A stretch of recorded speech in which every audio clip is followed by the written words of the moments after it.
take a 15mm wrench, take the drain plug out. You want to make sure you have a drain bucket or a drain pan underneath to catch the oil.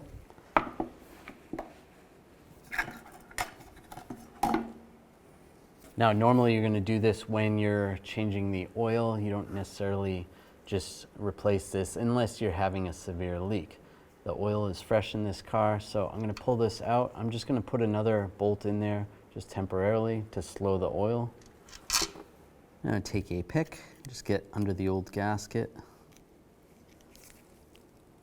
You can just slide it off, just like that. Make sure there's no debris. Just wipe it off. Looks good.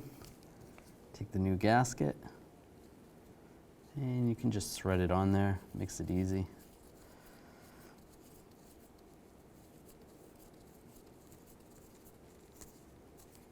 It's all the way down. Now we can reinstall it in the car. And now we're going to swap it back in.